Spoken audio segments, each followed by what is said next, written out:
So the volume on the news about the SSPX hasn't really died down much yet, and I've received a lot of feedback from my last video. So I wanted to leave you with what I hope will be my final word on it by addressing just a couple more points, and then to leave you with something of a cry of the heart for the church and how I think we should respond to this situation, especially to our brothers and sisters in the SSPX, many of whom are doing their best to love and serve the Lord according to what they think best for them and their families. So the first thing I'll say is that I try to do my best to be as honest and reasonable in the arguments and conclusions that I publish on this channel as I can, and this situation is no different. I don't have any animosity towards people connected to the SSPX, and though my own conclusions about their situation aren't going to flatter anybody in that community, it doesn't mean that I'm not motivated out of real charity and genuine concern and sincerity and earnestness on my part. So I want to emphasize that it's possible to conclude that at present, members of the SSPX are legitimately and truly excommunicated, while also not celebrating that fact. If I draw that conclusion, it's because my understanding of theology, of history, and of ecclesiology compels me to it. And if you disagree, you might say the same thing, and God bless you for your honesty and sincerity. But we can both recognize the sincerity of those positions if they are sincere, and bless and pray for one another and for the healing of the undeniable wounds in the church that presently exist. And we can do all of that by virtue of our common baptism and our common love for the Lord himself. So whatever else I say, I hope it's received in that spirit. So with that all said, I've seen lots of people sharing responses, including directed at me from the SSPX or members of the SSPX, including their superior, that they find persuasive. But I don't find convincing, and so I wanted to explain why. So after the excommunications were announced this past week, the superior of the SSPX, Father Pagliarani, he sent a letter to Pope Leo XIV saying that the excommunication decree was unjust and invalid, and therefore null and void.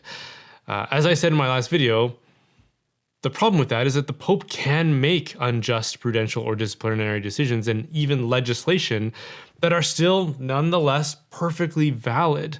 Paragraph 10 of Pius IX's encyclical Corte Supra makes that very explicitly clear.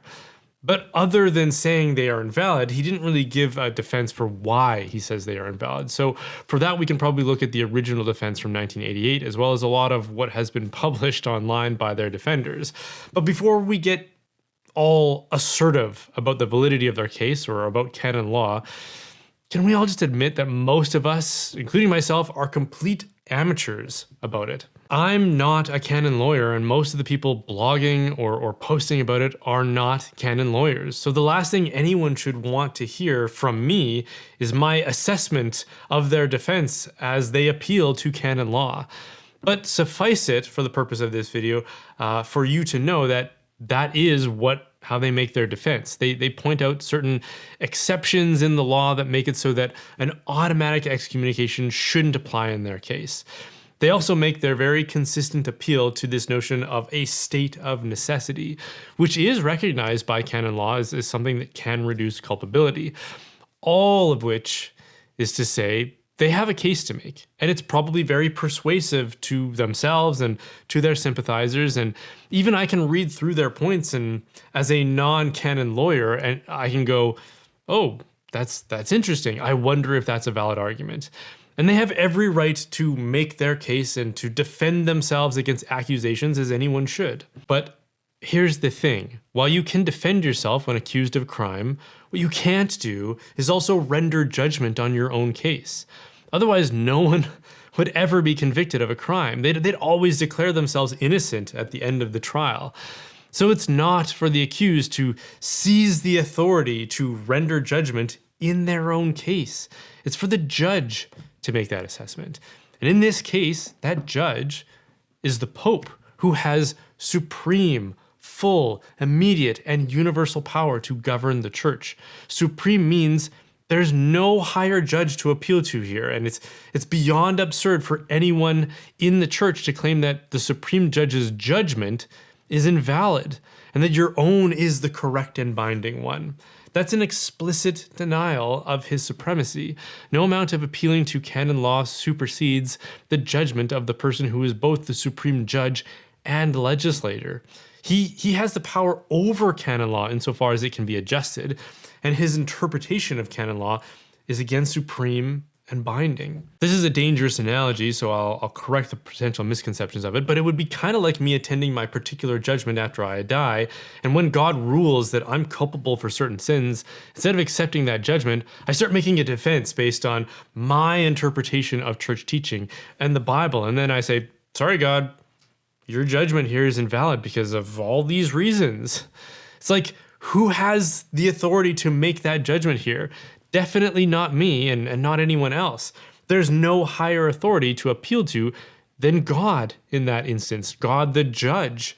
And in the instance of canon law, there's no higher court of appeal or authority we can turn to than the Pope. And a refusal to recognize that is a rejection of that very authority.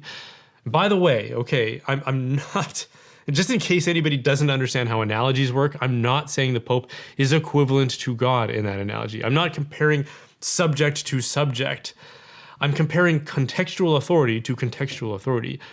No canon lawyer, no blogger, no YouTuber, and no superior of any community has the authority to outrank the Pope or to judge his judgment as invalid. So sure, the SSPX may have some points to make in their defense, but once the defense rests and the judge renders his verdict, that's it. You can't just deflect that verdict away out of some misconceived authority you've assigned to yourself as the accused and say, nope, it's invalid. No legal system anywhere ever works like that. And the only reason you would think it did is if you assigned to yourself full, supreme, and universal authority in all legal matters pertaining to the church, which is about as schismatic an idea as anyone could ever entertain. Okay, another objection I've seen used is, why doesn't this same principle apply in a couple other cases, namely with the Eastern Orthodox and also with the bishops in China who have been installed by the communist government there, which at face value, that's not a bad point. There does seem to be real inconsistencies there. The Eastern Orthodox are considered in schism, yet they routinely ordain priests and consecrate bishops without Rome's approval. So why are their sacraments still considered valid? The Chinese Communist Party keeps assigning bishops to dioceses, so why doesn't that incur automatic excommunication? And the answer is because those are false equivalencies. Let's start with the Eastern Orthodox. To begin with, they aren't Catholic subjects violating a Catholic superior's direct command. Canon 11 says that ecclesiastical law applies to baptized Catholics, and it further says that its canons are only relevant to the Latin Church. So an Eastern Orthodox bishop isn't committing the same crime as someone who defines themselves as a Catholic bishop consecrating without a pontifical mandate. The Eastern Orthodox authorities are already separated, but still retaining real apostolic succession and sacraments. That's Catholic doctrine. And in spite of the fact that they are separated, they still have real jurisdiction in their respective hierarchies. Whereas the SSPX has no jurisdiction, but acts like they have universal jurisdiction. Again, something only the Pope has. Because if you want to be legitimately part of the church in any way, whether layperson, religious, or clergy, you have to be placed somewhere within the governing structure of the hierarchy. Everyone, except for the Pope, owes somebody else obedience, and at least in the case of the Pope, he owes it to God.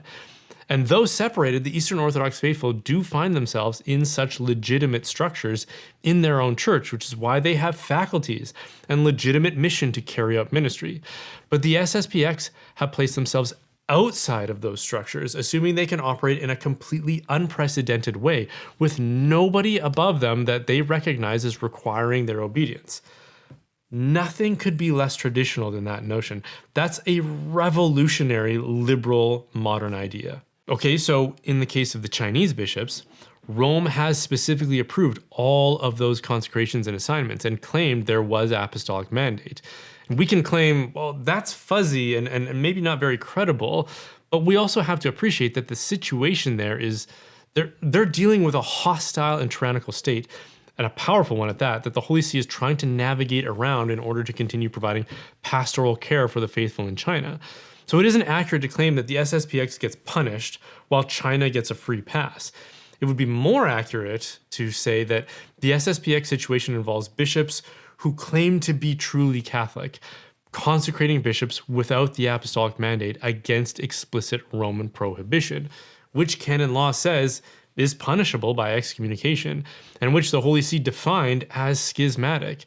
The situation in China is way more complicated than that, where some bishops have approval under the treaty, some are unilateral but then later regularized, some involve transfers to new dioceses and not new consecrations, and some are state coercion.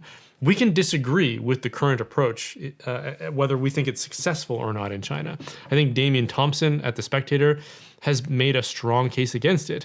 We can disagree, it's even well-intentioned, but it doesn't make it invalid because, again, I don't know how many times we have to say this, but the Pope has supreme, universal, immediate, and full authority to teach and to govern. Nobody can establish themselves as a judge that overrules his governance. Okay. The last thing I want to say is that whether you sympathize with the SSPX or whether you hate them and want to see their downfall, I think both of those parties should be able to agree that the Church should be doing everything it can to find ways to help and integrate the faithful of the SSPX, whether clergy or lay people, back into full communion, which means we should be trying to explicitly offer them solutions. Because this isn't just about intellectual assent. A priest or layperson might watch a video like this or read an article making the case that there have been legitimate excommunications here, and it might make sense to them. But then they still have to overcome the prospect of abandoning their community, their friendships, their family, the life that they may have known since childhood, and just throwing themselves into the arms of a church that often feels hostile and unwelcoming to them. So what are we doing to make that easier for them? I would like to see parishes, orders, dioceses extending real and tangible olive branches of welcome, of pastoral concern, and accommodation to those people to make that transition as smooth as possible. And anything short of that would be a real failure on our part. It's not enough to just say, comply or you get punished. There should be rewards for compliance as well. That's what I loved so much about Pope Benedict XVI's approach in a number of ways.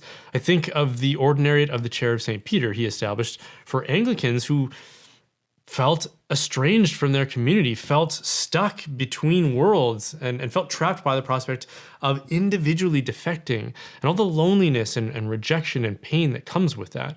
So instead, he made it possible for entire communities, even with their pastors in some cases, to have a place where they could come together and rejoin the Catholic Church. I also think of his loosening of the restrictions of the Latin Mass. This would be an incredibly relevant and opportune time for the Holy See to do that again.